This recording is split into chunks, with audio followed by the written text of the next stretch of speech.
Well, good afternoon and welcome to Scientists in Action from the Denver Museum of Nature and Science. I'm Steve Lee. I'm Curator of Planetary Sciences here at the museum, and it's a real privilege to have all of you on with us for this broadcast today. I'm told that we have over 1,000 elementary and middle school students joining us this afternoon, and I just got to tell you, it's so exciting to be talking to people of your age. You are the ones that are going to be going to Mars 20 years from now. All of the current astronauts are going to be too old. I'm certainly going to be too old. It's the fourth graders, the eighth graders that will be in line to be the astronauts that first become the first men and women on the surface of Mars. So I sincerely hope that one of you out there today is going to be inspired to follow this path, and in the mid-2030s, we can be watching you setting footprints on the surface of the red planet. So today's program is really an amazing opportunity for all of us. We're going to be talking with Dr. Kjell Lindgren. Kjell is a NASA astronaut. He launched to the International Space Station back in July, and he agreed to do what's called a crew choice event. We've been working with him at the museum since the beginning of this year, working on outreach programs and various programs for the public. And he told us that once he was on the station, he'd be happy to do one of these video chats with students. And so that's how we got to where we are today. So out of all of you joining us, there are 10 schools across the country, from Michigan to Alaska and Canada, that we've been working with for the last month. They have all recorded questions to send up to Kjell, and when we get to that live link in about 15 minutes, we'll play those questions for him, and he'll be able to tell all of you what he's been experiencing. So I just want to give you a little bit of background now about Dr. Lindgren and what he's been doing. But before we start, behind me is this picture of the International Space Station, and Kjell is going to be in this module right here. This is called the Destiny Laboratory, and it's one of the main laboratory spaces on the space station, and so he'll be able to tell us more about that. But just to get a feel for the scale of the space station, this is about a football field wide, and it's about the volume of a 5-bedroom house inside. There are typically 6 crew members on board, and something maybe most of you don't know is it's been 15 years that the space station has had a crew on it continuously. And so that's being celebrated this coming Monday, 15 years of continuous habitation, which is a really remarkable thing. And so if I can switch to some slides, I want to tell you a little bit about Kjell Lindgren. And so this is a great view of Kjell in his what's called the extravehicular mobility unit, or spacesuit. This is the spacesuit that he will have worn on his spacewalks. And just yesterday, he and Mark Kelly spent almost 7 hours outside the space station doing a spacewalk, and I'm sure he'll be telling us a lot more about that. But just a little bit about Kjell's training. It was back in 2009 that he was selected as an astronaut. I think we have a view of his class. It's every few years NASA puts out a call for applications to become astronauts, and they typically get many thousands of people applying, and they narrow it down finally to maybe about a dozen. In this case, the 2009 class was 14 people, and Kjell is on the upper right corner in this group. And so that was 2009. It took 2 years of training before they were considered that they graduated from being candidate astronauts to actually being full-fledged astronauts. And a lot of what they do, if we continue on to the next slide, there's just a whole range of training activities they have to go through. One of them is survival training, and this is Kjell and his 2 crewmates that are on the station right now. They were dropped into an area in Russia and they had to fend for themselves for several days. And this is in case when they're coming back from the station, or if there's an event on launch where they abort the launch, they might come down in the middle of Siberia or in the middle of Alaska or some remote area, and they will have to survive for the time it takes for them to be rescued. So that's an essential part of their training. The next slide, of course, they're also taught to fly. And this is Chell in a T-38 NASA trainer. So lots of these things are a lot of fun. Being dropped in the middle of the wilderness, maybe not so much, but it's all essential. And there's lots more training in zero-gravity aircraft, like our next view here, the entire class in what's called the Vomit Comet, where they do parabolas in this large aircraft, and it gives them about 30 seconds at a time of zero gravity. Again, Chell is on the right-hand side of this picture. And moving on, many of the training activities are actually done with virtual reality goggles, where when they're training for spacewalks or where hardware is in the station, they put on these goggles and have a computer-generated image that allows them to interact with the environment. So this is something that many of you, I expect, are familiar with just playing video games. And if you've ever heard of an Oculus Rift, this is the type of system that NASA uses in their training activities. And our next view here is after about 2 years of just training to be a general astronaut, that's when Chell was assigned to a specific crew. And this is his two crewmates, Kimya Yui from the Japanese Space Agency on the left, and Oleg Kononenko from the Russian Space Agency on the right. And here they're doing medical training with a medical dummy. And so they actually spent from December of 2012 until they were launched in July of this year. So about 2.5 years of training specifically for this mission and training together to be on this mission. So they're very comfortable with each other. They know what each other are thinking at any given time, and that makes them a very, very effective team. Okay, let's move on to actually getting them into orbit at this point. So this is the three of them, Lindgren on the left, Kononenko in the middle, and Yui on the right, in their spacesuits that they launch in. And they launch from Russia on a Soyuz spacecraft. This is a 3-person spacecraft, and there's a lot of differences between how these missions take place versus something like the space shuttle used to be.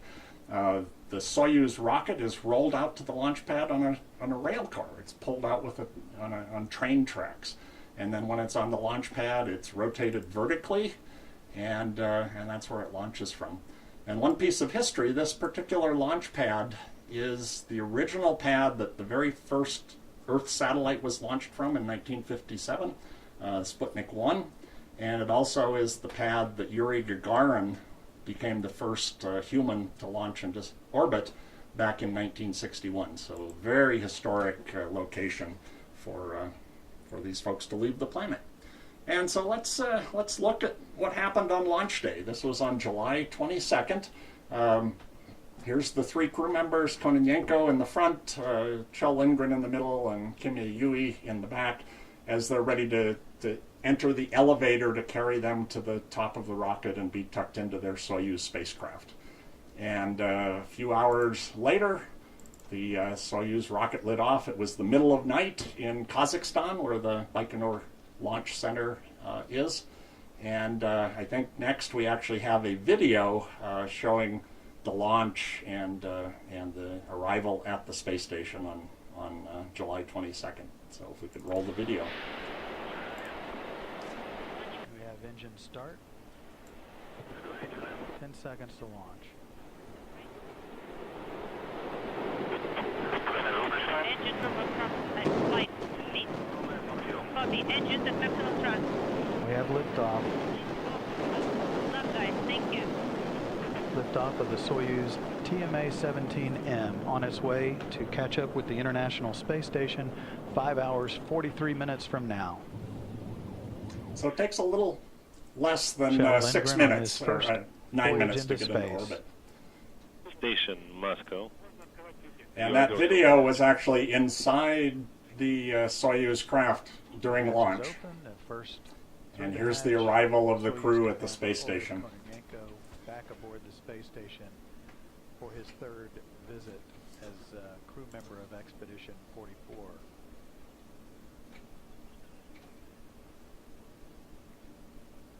Next, the U.S. astronaut Kjell Lindgren, the 217th visitor to the International Space Station, and Kamiya Yui representing Japan. Okay, so that's how they got to the space station.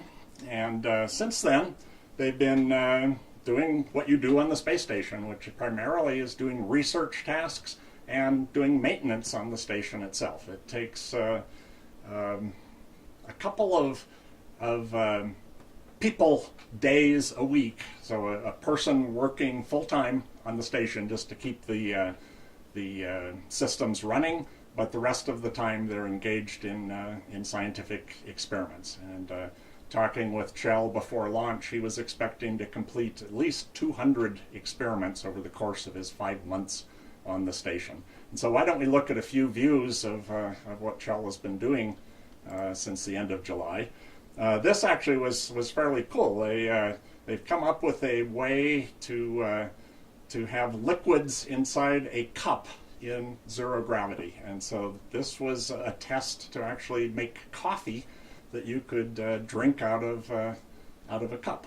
Normally you'd have to do this in a squeeze bag and drink it sort of like a sippy cup, because otherwise it would float away. And so this is a nice new way to go about drinking liquids. And I think our next slide is right after one of the resupply spacecraft docked with the station. Normally the food that they have on board is dehydrated, and so it's only when a new supply mission arrives that there's care packages of things like fresh apples and fresh oranges and lemons that the crew, of course, absolutely loved, because they've been for a long time without fresh food. And I think our next slide is just Kjell in what's called the cupola. This is sort of bay windows in the bottom of the space station facing the Earth, and they have control panels that they can operate the robotic arm on the space station when there are spacecraft arriving that they need to snare out of space near the station. And let's move on here. This is Kjell getting some small satellites right in the center of this airlock, ready to sort of jettison over the side of the space station. So this is a way that these small, about 6 inches on a side, CubeSats they're called, typically built by students, and so that's a way to get them launched into space. And one of the really exciting things that happened just yesterday, and I know some of you were watching this, is Kjell Lindgren and Scott Kelly took a 7-hour EVA, a 7-hour spacewalk, to do maintenance activities outside the station. And so let's go through a few of their preparations. So here's their 2 spacesuits, and these are basically personal spacecraft. Once they're sealed in this, they're in their own environment. They're protected from the vacuum of space and the temperature swings of space. And they get into these suits and then exit through an airlock. And yesterday,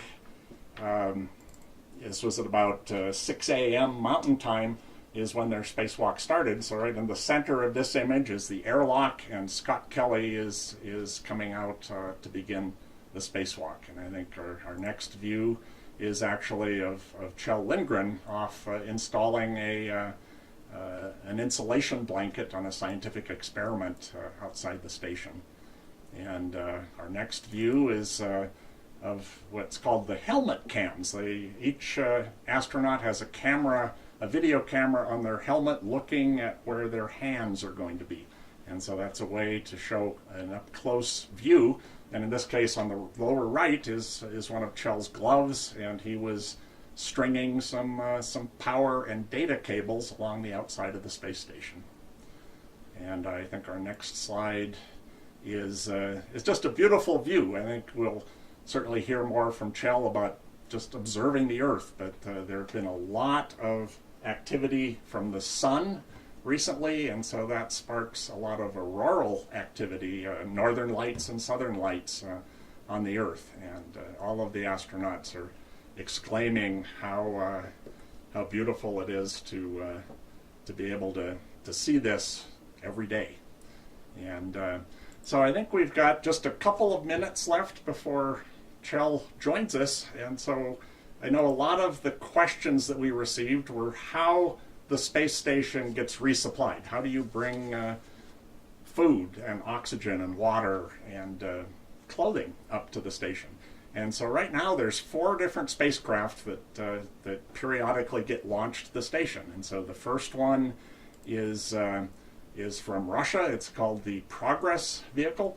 This holds a couple of tons of equipment and or supplies, and it is launched from Russia the same way that the Soyuz carrying the crew is, and it docks with the space station. They unload the payload, and then they load in garbage, all the trash that's accumulated. The Soyuz undocks, and then it burns up in the Earth's atmosphere. The next spacecraft is an American one. This is called the Cygnus. This is built by Orbital Sciences ATK. It's a private corporation, and so this is launched from Wallops Island, Virginia, and it also can carry a couple of 1,000 pounds of payload with them.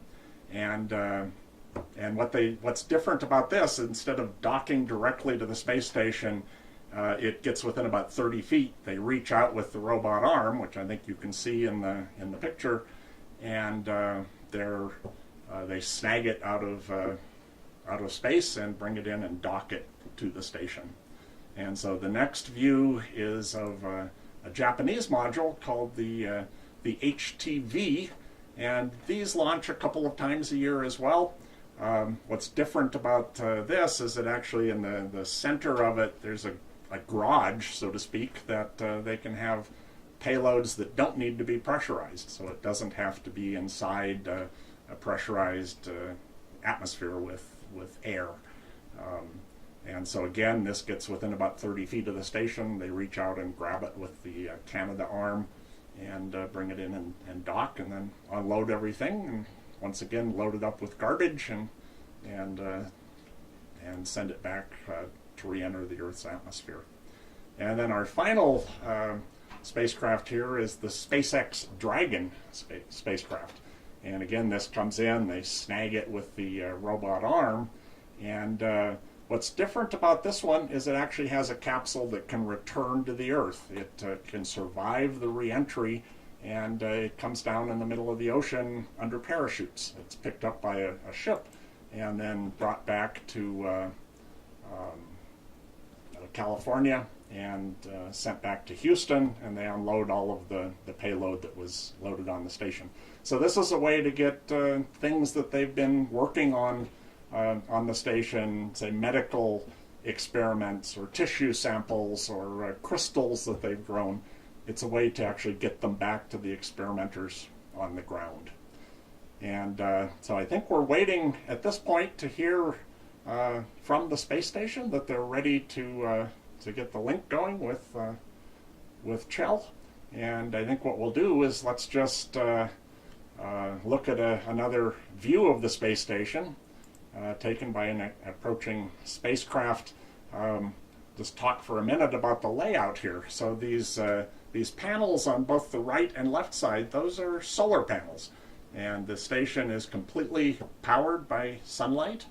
And so that's their power supply. The panels coming out sort of off of the truss in the middle, those are radiators that they use to reject heat from the station. There's a lot of heat generated by the onboard power systems and electronics, and so they need that type of mechanism. And then running right down the middle are all of the various modules that the crew can inhabit The end closest to the bottom of the screen is the Russian segment of the station, and then as you move off toward the top, that's the American, the European, and the Japanese portion of the station. And so I'm told it's going to be just a minute when we link up with Chell, so let's leave you with one really pretty picture. This is a time lapse taken out of the cupola, and it's showing the Milky Way and the Earth's atmosphere off in the distance as night falls on the Earth. And so I think we're waiting for the station to say it's okay to start talking with them, and there's Chell Lindgren. So I think we're just about ready to start. So Chell, this is Steve Lee at the Denver Museum. Can you hear us?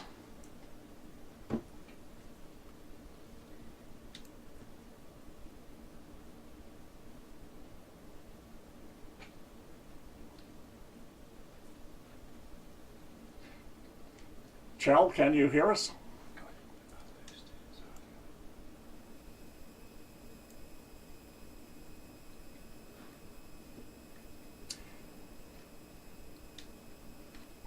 Well, I think we're just waiting for the audio connection to happen.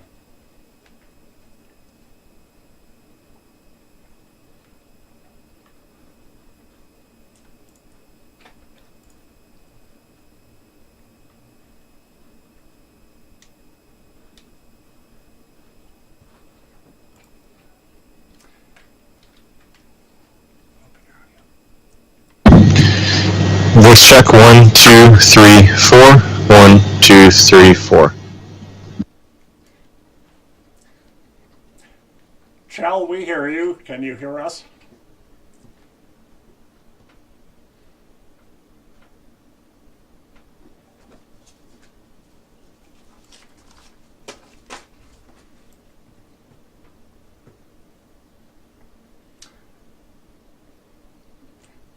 Testing.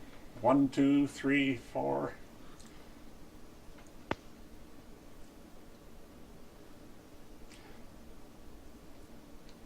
Well, for our audience, I think we're not being heard on the station yet.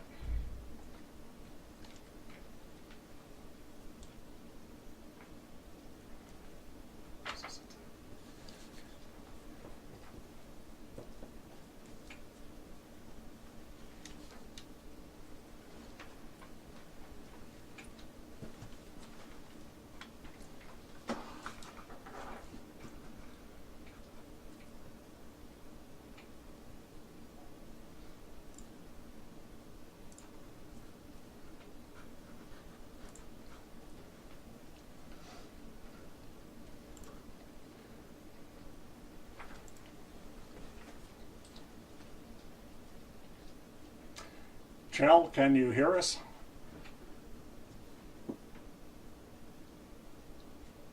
I can hear you. Can you hear me? We hear you. Excellent. We hear you. Excellent.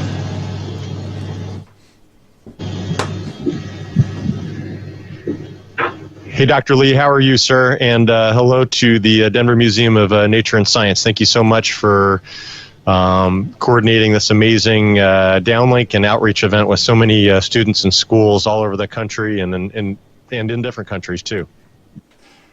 Well, thank you, Chell. It's great to see you. And we've actually got about 1,000 students online with us today. And we've got students from 10 schools that have sent in questions for you.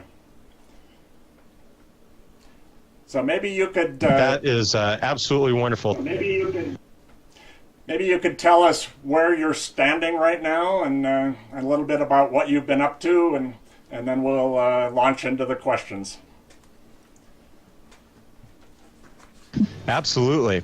Well, currently I'm standing in the U.S. lab, and so we're about half in the middle of the U.S. segment of the space station. In front of me is actually the front of the space station. We travel through space in this direction, and it's the Node 2 the Japanese experiment module, and Columbus, the European Space Agency's experiment module. And in Node 2 is where we have our crew quarters. And then behind me is Node 1. And off to the left or port is the Node 3, where we have our exercise equipment and our bathroom and some stowage space, and the cupola, the beautiful window that looks down towards the ground. And off to the right is the airlock. And then back behind, further down is the Russian segment of the International Space Station, where our Russian colleagues work and live as well. I launched on July 22nd. And so I've been up here for, actually today is the 98th day, and on Saturday we'll have been up here for 100 days into a 5-month mission. We've been spending that time performing all sorts of different scientific experiments and research, over 240 over the time while I've been up here for 5 months. We'll have seen over 240 experiments. We do maintenance work, both preventive and corrective maintenance on the space station. We exercise, and then Scott Kelly and I had the opportunity to do a spacewalk yesterday. So that was an amazing experience as well. And we watched your spacewalk. It was just amazing to see somebody that we are all familiar with out doing that. So I think we have lots of kids waiting to ask their questions. So let's dive into that. And if you can't hear the questions, just let us know and we'll repeat them.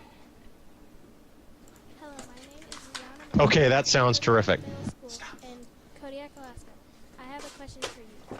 What is the most beautiful thing you've ever seen up in space? Hello, my name is Rihanna Murray. I'm from Kodiak Middle School in Kodiak, Alaska. I have a question for you. What is the most beautiful thing you've ever seen up in space? Hi, Rihanna. Thank you for that question, and hello to the Kodiak Middle School in Alaska. That's a great question, and I would have to say that looking back at the Earth in general is amazing. The Earth is blue and white, and the ground is different in the various continents. It's brown and tans in Africa, and greens in South America, and reds and other hues in Australia. It's beautiful to look at, but the most beautiful thing that I've seen up here is the aurora. And there have been a couple of times that we have actually flown over the aurora, greens and purples and just strong bands of it snaking around. Absolutely beautiful. It gave me goosebumps. Thanks, Rihanna. Great. I think our next question is from Pinkerton Middle School in California. My name is Annie Lindley from Elizabeth Pinkerton Middle School, and here's my question. During your EVA, when you look at Earth, do you feel like you're falling? Is it easy to get disoriented?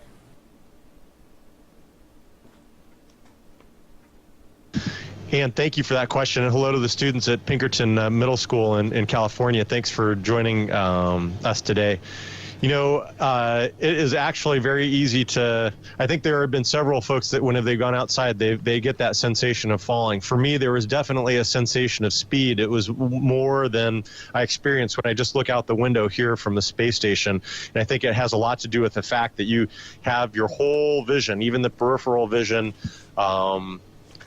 that senses the velocity of the Earth going below. And I think it's also very easy to get disoriented during a spacewalk, and that especially when it's nighttime, because all you can see, it's super dark out, and all you can see is just really what's in your view from your headlamps. And so while you're working, your body position may change, and when you're finished, you may go one way thinking maybe the airlock or something is in one direction, and end up going the wrong direction because you turned around while you were working. So it's very important to keep what we call it situational awareness, but basically keep a knowledge of your environment and where you are in that. Thank you, Ann. Thank you, Chell. The next question is from Bear Creek Elementary School in Colorado. My name is Atia, and I'm from Bear Creek Elementary, Boulder, Colorado. I was wondering, during your training to become a doctor, astronaut, did you have any problems that you had to overcome that made you want to give up and quit? If so, how did you overcome them? Thanks, Adia, and hello to the students at Bear Creek Elementary. Thank you for joining us.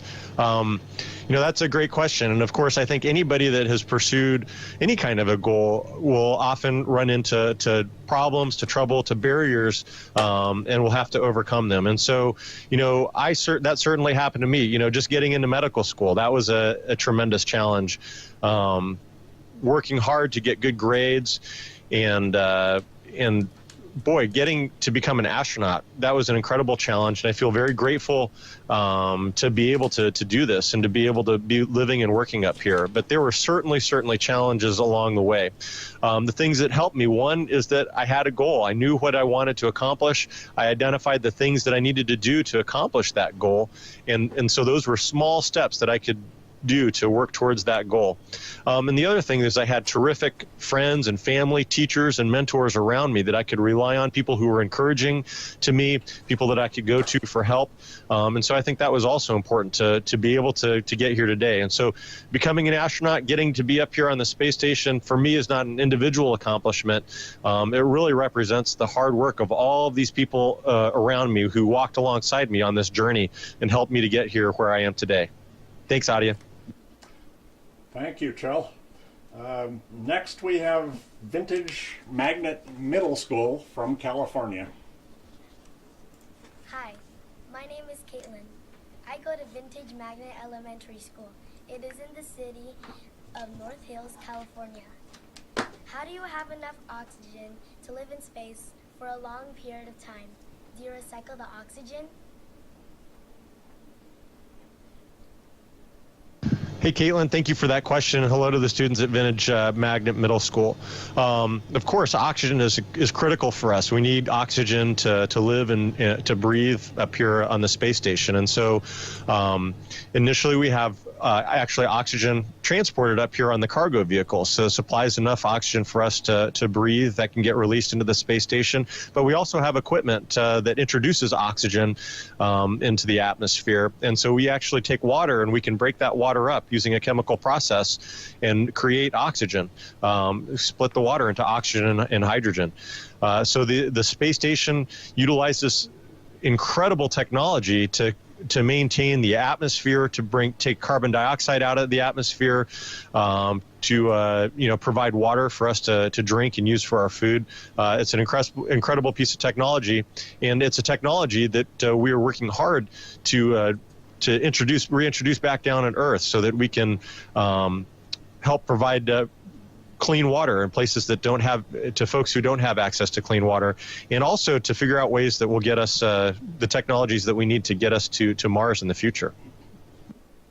Thank you, Caitlin. Next we have a question from British Columbia, Canada, from Glenmore Elementary School. My name is Oliver. I go to Glenmore Elementary. I live in Kelowna, BC. What was the main objective of your spacewalk yesterday?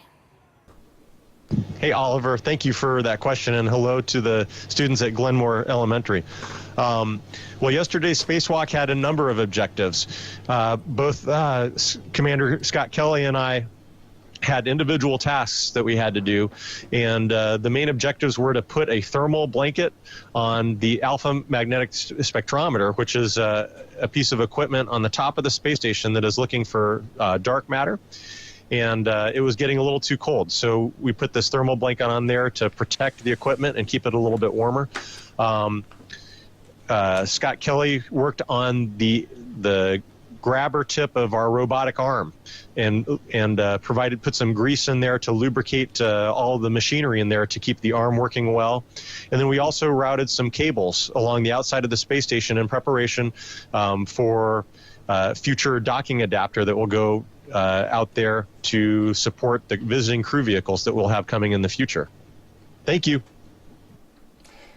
Chell, next I want to introduce you to the East Middle School in Butte, Montana. And this is the school that I actually graduated from many, many years ago. What recommendations do you have for kids who would like to work for NASA or become an astronaut? This was from Haley. And I understand this. Okay. Hey, Haley. Thank you for the question, and hello to the students at East Middle School. Hey, so I have 3 recommendations. First of all, a little bit what I talked about before. Make a goal, and whether that is a long-term goal, like what you want to be when you grow up, whether that's a doctor, an astronaut, an artist, a teacher, or if it's just, doing well in your math on your next math test. Make a goal, and then every day take a small step towards that goal. Accomplish something towards that goal. The second thing is if whatever it is that you want to do in life, do something that you love. You're going to do far better at something that you enjoy and that you have a passion for than doing something that you think other people want you to do. And then finally, if you want to come work for NASA, if you want to come become an astronaut, live up here on the space station, or be one of the first people to step on Mars, really work hard in math and science, engineering and technology. This is the language of space, and you need to be fluent in it. Thank you for that question, Haley. Well, let's move on to Gage from Hawthorne Elementary in California. My name is Gage. I'm a 5th grader from Hawthorne Elementary in Ontario, California. My question is, who is your greatest inspiration? Hi, Gage. Thanks for that question, and hello to the students at Hawthorne Elementary. I don't have one particular person that I would call an inspiration. I've had many, many people in my life that have been an inspiration to me. My parents, who really set the foundation for me to believe that, whatever I wanted to do in my life, that if I worked hard enough that I'd be able to accomplish it.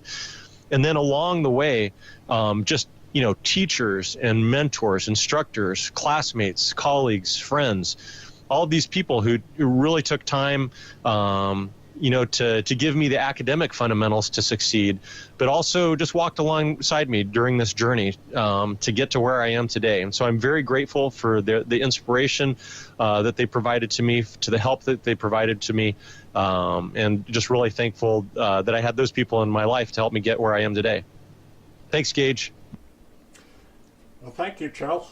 Next, we'll come back to Colorado, the Weber Middle School. My name is Sarah Tucker.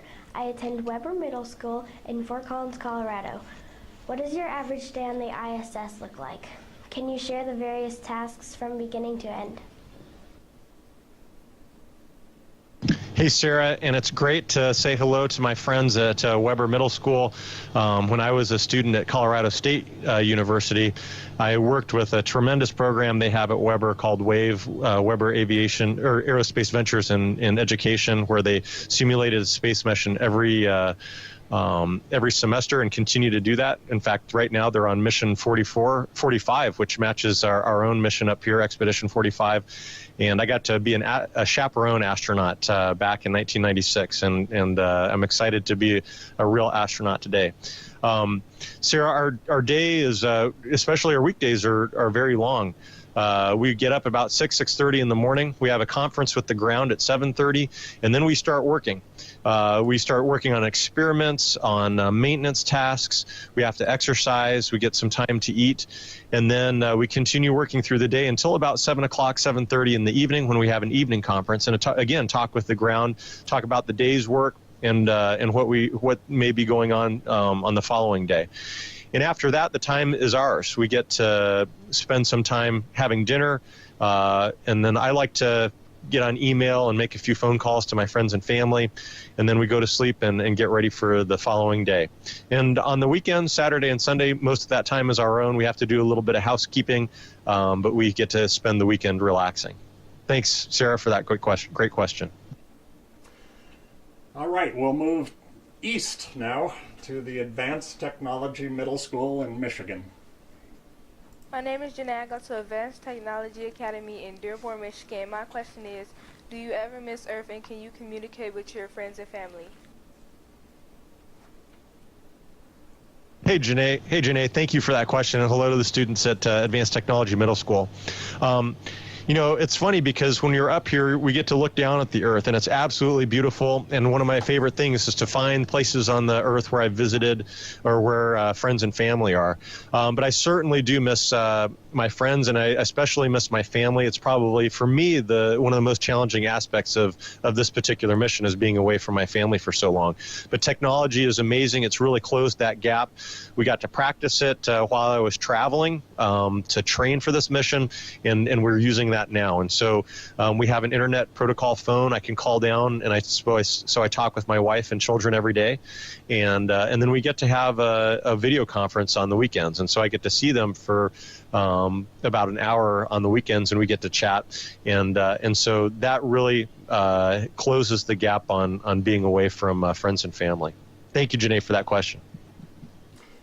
All right, and we'll come back to Colorado, Holly Elementary School. My name is Kale. I'm a student at Holly Elementary.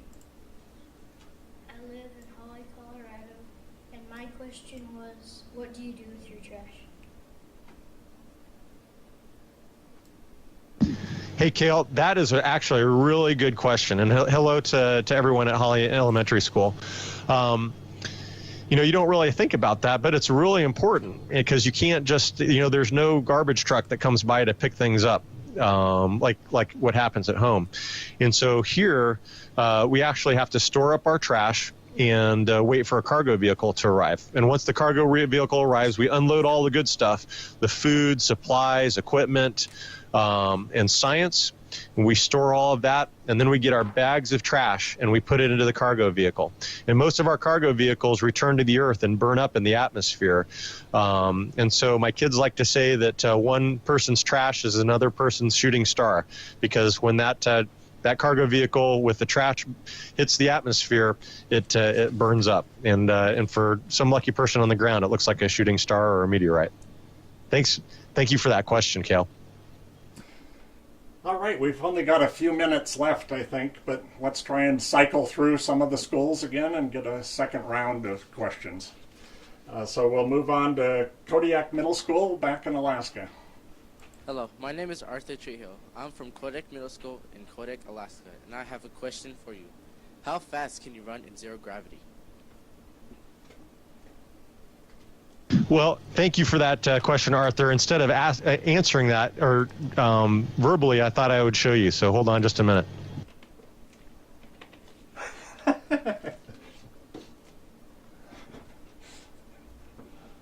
And right now I'm running 17,500 miles per hour. So that's pretty fast. That wins the prize for the best answer. That was kind of a silly answer,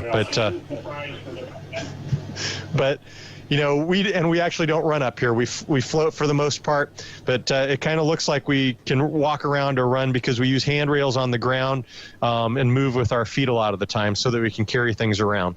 But thank you for that question, Arthur. Okay, let's go on to Pinkerton Middle School back in California. Hi, my name is Amanda Smith, and I'm from Elizabeth Pinkerton Middle School in Elk Grove, California. And my question for Shell Lindgren is, how do you cope with having no sense of direction, up and down and east and west? Man, thanks for that question.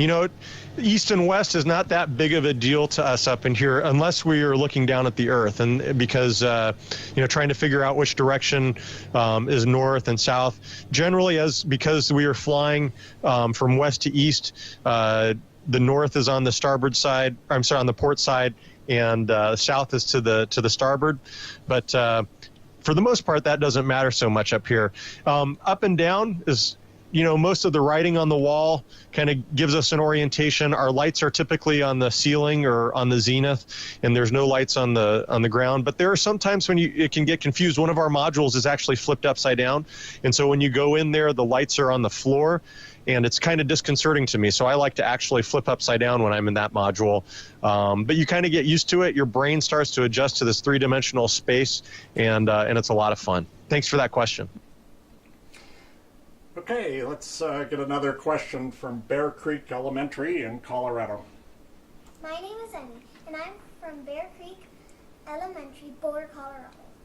And I was wondering, when you launched into space, was there something on Earth that you wished you would have brought with you? Thank you, Emmy, for that question. The one thing that I would, well, one thing, but the thing that I would really like to bring up here are my friends and family, and to just share this experience. It's so amazing to get to float up here. It's so amazing to get to look down at the earth and to really be a part of this incredible team that is conducting science and research into not only how to get us further deeper into space, to extend our presence into space on another planet like Mars, but also to figure out ways of making life better on the Earth for everyone. So to share this experience with more people is what I would really like to be able to do.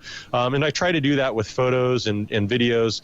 And so I really encourage you all that are listening and watching today to work hard so that maybe you will have the opportunity to do something like this, to be a part of human space flight, maybe to become an astronaut. And I think that there's somebody out there listening today that might very well be the first person to step on Mars. And I hope that's true.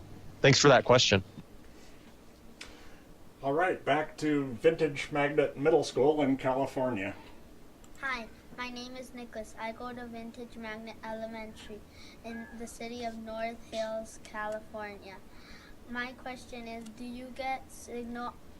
What can you do in your free time on the ISS? Do you get signal? Can you play on a phone or tablet? Thank you for that question, Nicholas. In my free time, I like to look out the window, I like to take pictures, and I like to talk with my friends and family on the telephone and catch up with what's going on Earth. We actually have wireless signal up here to connect with the space station's internet, which then can connect to the ground. But I don't have a phone that I carry around with me. And the tablet that we use is mainly for work. So for our free time, I really just like spending time looking outside. Thank you for that question. Okay, and moving back to our friends in British Columbia. A question from Glenmore Elementary. My name is Keely. I'm from Glenmore Elementary, Kelowna, BC, and I'm wondering how you clean yourself in space. Keely, great question. You know, back in the United States' first space station program, Skylab, they actually flew a shower to see how it would work to shower in space, and it turned out to be kind of a big mess because more water. You ended up getting water all over the shower curtain, this kind of circular shower curtain. It took more time to clean up the shower curtain than it did to kind of clean yourself. So now we basically just kind of use a washcloth and some water, and we wet the washcloth and just use the washcloth to clean ourselves off every day. Thanks for that question. And now we'll go back to East Middle School in Butte, Montana. Is your research going to be used in the NASA plan to put people on Mars? If so, how excited are you that you will be helping with that program? And that was Walter. Walter, you bet. Walter, that was a great question. Thank you so much. You know, one of the jobs of the International Space Station, and I like to think of it as a bridge to Mars. We were really figuring out a lot of the technologies, the equipment, the training, and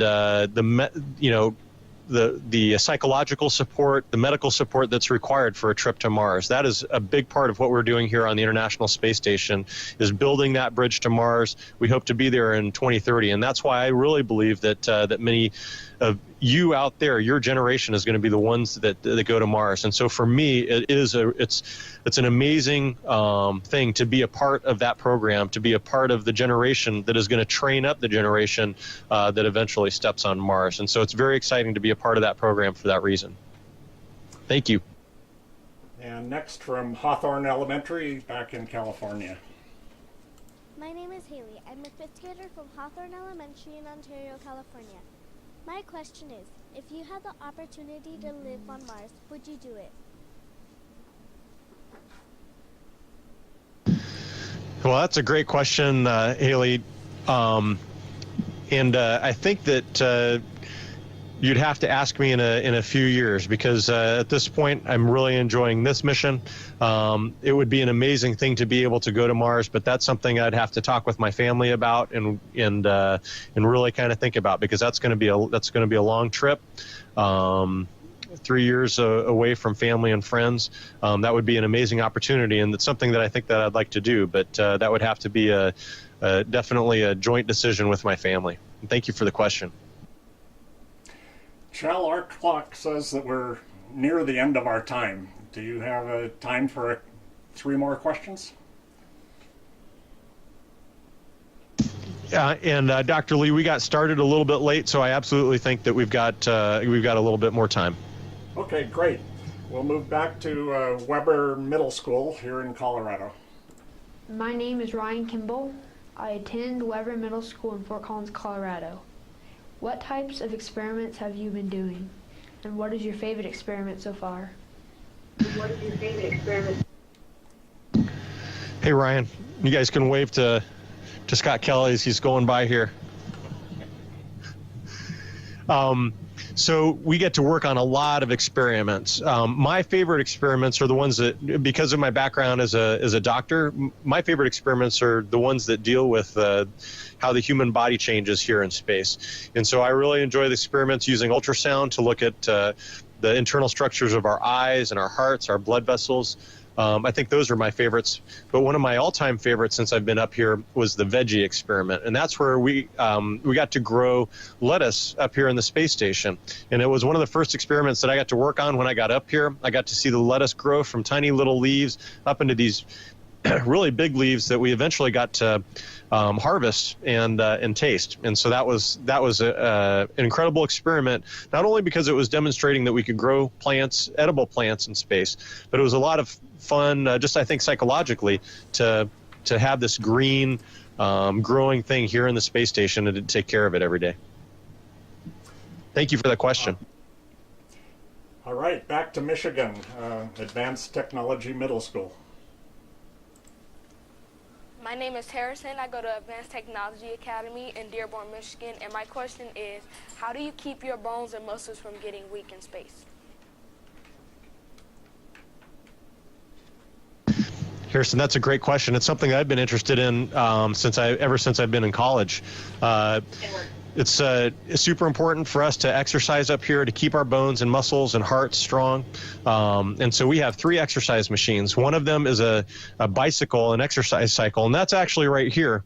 I won't pull it out right now, but we fold out the central part and we exercise by using that bicycle. We have a treadmill in node 3, and then we have a resistance exercise device in there, and that basically provides resistance to give us kind of a weight workout.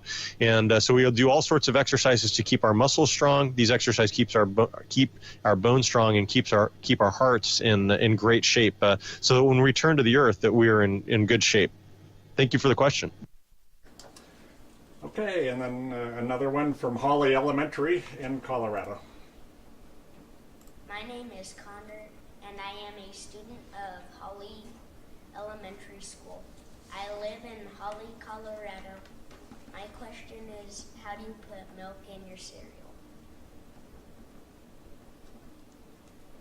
That is a great question. I've been waiting for your question, Connor, because I brought a special prop along here. I wanted to show you a little bit of how we eat in space. And so we have food that's basically comes in 2 different styles. And first I'll show you a drink bag. I've put some water in this drink bag, and we have our galley, our potable water dispenser right here. We basically just stick a drink bag up in there, we get some water out, we put a straw in it, and then that's how we drink from it. And then when we want to, we have a pantry full of dehydrated food, and I have some cereal here that I'll bring closer to the camera so you can see. And then we have some thermostabilized food, basically food that's already been cooked and then heated up so the bacteria kills all the bacteria, and then sealed. And all we got to do is put this in a food warmer. And this is chicken fajitas in here. So I'm not going to open that up, but I will bring the cereal up here and show you what dehydrated cereal looks like. So this little pouch contains some cereal, and then on the back you can see some powder, and that is powdered milk. So that when we're ready to eat the cereal, we basically put 50 milliliters of cold water in here and then shake it around a little bit. That makes the milk, and then the cereal is ready to eat. Thank you for the question. Well, thanks for showing us the high point at least 3 times a day of how you eat. So let's do another question from Kodiak, Alaska. Hello, my name is Julia Jingley. I'm from the Kodiak Middle School in Kodiak, Alaska. I have a question for you. Can a sponge absorb water in space? Okay, Julia, that was another question I was waiting for. And so instead of telling you, I thought I would show you how, I don't have a sponge up here, but I've got a washcloth, and so I'll show you how this can still absorb water. So that property doesn't change. But what's a lot of fun is how water kind of works in space. So I got to open the straw here. I'm going to turn the microphone off for a minute.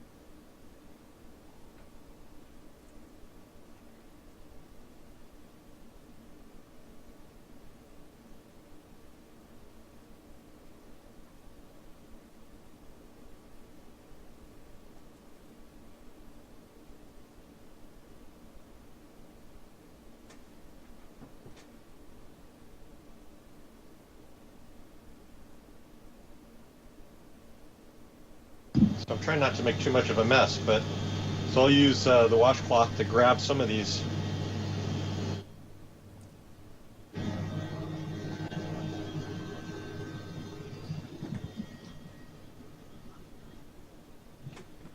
And we'll do that one more time for you.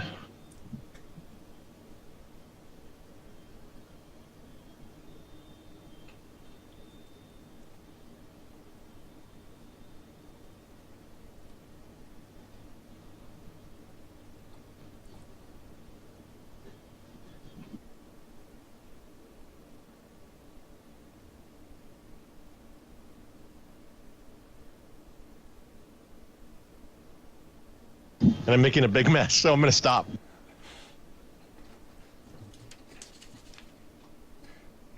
Now that's a lot of fun to see. So I think our last question is from Pinkerton Middle School in California, and it also deals with water. My name is Suchir Artham, and I'm from Elizabeth Pinkerton Middle School in Elk Grove, California. My question is, does the ISS reclaim their water? If so, how do they do it? That's a great question, and we sure do. Our environmental control system pulls water, the water that we breathe out in our breath. It pulls that out of the air and puts that into back into the water system, and then we actually reclaim our urine. So the urine goes through a urine processor and then through a water processor that cleans it and makes it back into water that we can drink and use in our food. That sounds kind of funny, I know, but it's really important, not only for supporting life up here so that we don't have to constantly bring water up on a cargo vehicle, which can be very expensive and time intensive. It gives us kind of a closed system, and that's important for us when we are going to Mars, that we don't have to bring all of that water with us, that we can reclaim some of that water. And like I said before, this is technology that can be used on the Earth to clean water in places that for people that don't have access to clean water, which is a big and important problem. And so it's one of the ways that the science on the space station is contributing to making life better back on the Earth. Okay, we're going to end on sort of a fun question for you, Chill. This is from Bear Creek Elementary in Colorado. Hi, I'm Ryan from Bear Creek Elementary in Boulder, Colorado. My class has learned and has wondered that since sending adults into space affects them mentally and physically, could you try sending any kids into space soon? You know what? I think that would be an amazing thing, because I think that kids would, their imaginations would be absolutely open wide by the experience of getting to see the Earth from this vantage point, and getting to experience, living in zero gravity. So I hope that there is a day when space travel becomes economically feasible and much easier, so that kids can experience this. And like I said, even if you can't experience it now as a child, I hope that many of you will work hard in school and will set goals to, if not fly in space, to work hard to make life better for everyone else on the Earth. Dr. Lee, thank you so much. Thanks to you for coordinating this amazing downlink. Thank you to the Denver Museum of Nature and Science and the staff there for supporting this downlink as well. And thank you to all the schools, students, faculties, and teachers there that are participating in this today. It was great talking with you all and talking with the students. I hope you enjoyed it as much as I did. Well, thank you, Chell. I expect the astronaut class of 2030 is going to have several hundred extra applicants from your audience today. Thanks so much for doing this. Thanks so much for doing it. I hope that's true. I hope that you all have a terrific rest of the day and a tremendous weekend ahead. And if you have a chance, look up into the sky and watch us fly overhead. Thanks, Chell, and best of luck for the remainder of your mission. We'll keep watching. All right. Thanks, Dr. Lee. Take care, everyone. Well, that was an amazing experience for all of us here. I hope all of you had a chance to see your classmates ask questions, and that you'll be paying a lot of attention to this mission in the future. Chell will be on the station until just before Christmas, and they have another spacewalk a week from tomorrow, and so that'll be another opportunity to see them out doing maintenance on the outside of the mission. So I think at this point we want to thank all of the people that joined us today. Thank you to the 10 schools that submitted the questions, and everyone else that joined us. We hope you've learned a lot about the space station and learned what an amazing person Dr. Lindgren is to be able to answer these questions for us today. And we just want to thank the Denver Museum for sponsoring this, and of course everyone at NASA for making this happen. This certainly was a technically very difficult thing to pull off and spread out across the country today. So thanks, everyone. Have a great weekend, and we hope to see you on one of our future Scientist in Action broadcasts.